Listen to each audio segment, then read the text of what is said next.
नमस्कार दोस्तों, वर्मा इलेक्ट्रॉनिक में आप सबका स्वागत है। दोस्तों, आप हमारे चैनल पर नए हो तो हमारे चैनल को सब्सक्राइब कर लीजिए और साथ में बेल आइकन को भी प्रेस कर दीजिए दोस्तों, ताकि हम कोई नया वीडियो अपलोड करें तो उस वीडियो का नोटिफिकेशन आपको तुरंत मिल जाए। तो देखिए दोस्तों, हमारे पास एक रेक्टिफायर मॉड्यूल आया हुआ है। इस रेक्टिफायर मॉड्यूल में क्या फॉल्ट है अभी हम आप लोगों को चेक करवा देते हैं। तो देखिए, हमने एसी और डीसी कनेक्टर को कनेक्ट कर लिया है अपने रेक्टिफायर मॉड्यूल में। अब मल्टीमीटर को हम एसी रेंज पे रख करके एसी वोल्टेज चेक कर लेते हैं पहले। तो देखिए दोस्तों, 240 वोल्ट हमारे रेक्टिफायर मॉड्यूल में इनपुट हो रहा है। अब हम मल्टीमीटर को डीसी रेंज पे रख करके डीसी वोल्टेज चेक कर लेते हैं।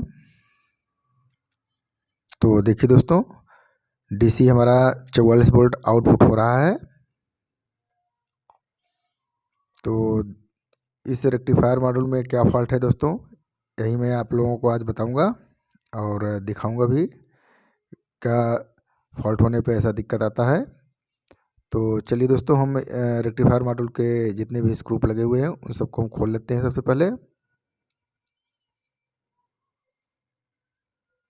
तो देखिए दोस्तों, हमारे स्क्रू पे सब खुल चुके हैं रेक्टिफायर मॉड्यूल के।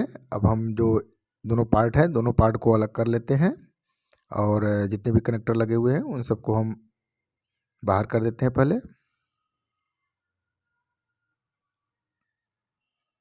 तो देखिए दोस्तों, दोनों पार्ट हमारे अलग अलग हो चुके हैं। इस तरीके का फॉल्ट दोस्तों हमारा एसी सेक्शन से आता है, इसलिए हम डीसी सेक्शन को अलग करते हैं।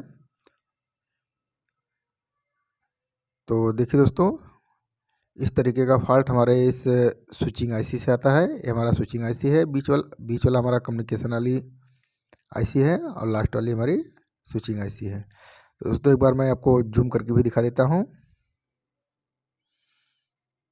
तो देखिए दोस्तों, ये हमारा स्विचिंग आईसी है, एक कम्युनिकेशन आईसी है और ये भी हमारा स्विचिंग आईसी है। तो हम इसी स्विचिंग आईसी को सबसे पहले निकालेंगे दोस्तों, क्योंकि इस तरीके का फॉल्ट इसी आईसी से आता है।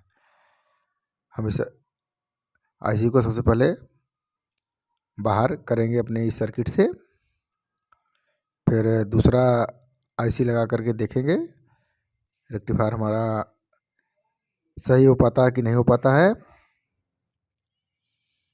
तो चलिए दोस्तों, इससे हम अपने ब्लोअर गन हेड से इस आईसी को बाहर करते हैं पहले। तो देखिए दोस्तों, हमारी आईसी बाहर हो चुकी है।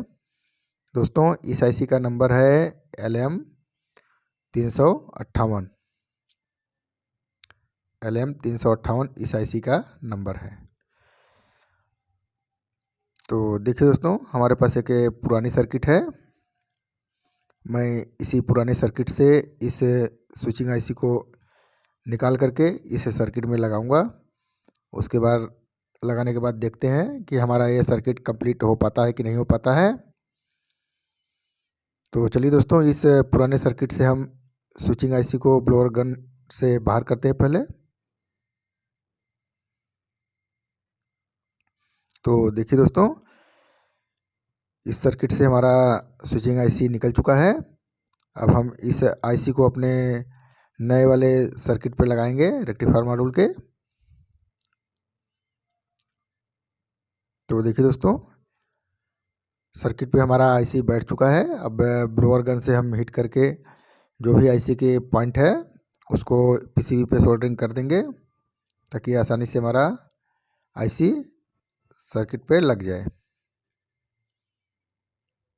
तो देखिए दोस्तों, हमारा आईसी इस रेक्टिफायर मॉड्यूल में लग चुका है। थोड़ा इसको ठंडा होने देना है दोस्तों, उसके बाद दोनों पार्ट को जोड़ लेना है। तो देखिए, जितने भी कनेक्टर है उसको कनेक्ट करके हम पहले सप्लाई दे करके चेक करते हैं हमारा रेक्टिफायर मॉड्यूल सही वर्क कर पाता है कि नहीं कर पाता है।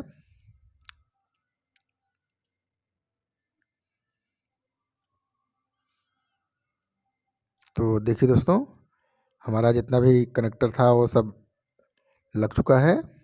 अब यही 2 कनेक्टर बचा हुआ है, इसको भी लगा देते हैं। तो देखिए, हमारे सारे कनेक्टर लग चुके हैं। अब हम AC DC कार्ड को कनेक्टर को जो है कि अपने रेक्टिफायर मॉड्यूल से कनेक्ट कर देते हैं। तो देखिए दोस्तों, हमारा AC DC कनेक्टर कनेक्ट हो चुका है रेक्टिफायर मॉड्यूल से। अब हम मल्टीमीटर से सबसे पहले AC वोल्टेज को चेक कर लेते हैं। तो देखिए दोस्तों, हमारे रेक्टिफायर मॉड्यूल में 220 वोल्ट का इनपुट हो रहा है AC। अब हम मल्टीमीटर को DC रेंज पे रखकर DC वोल्टेज भी चेक कर लेते हैं।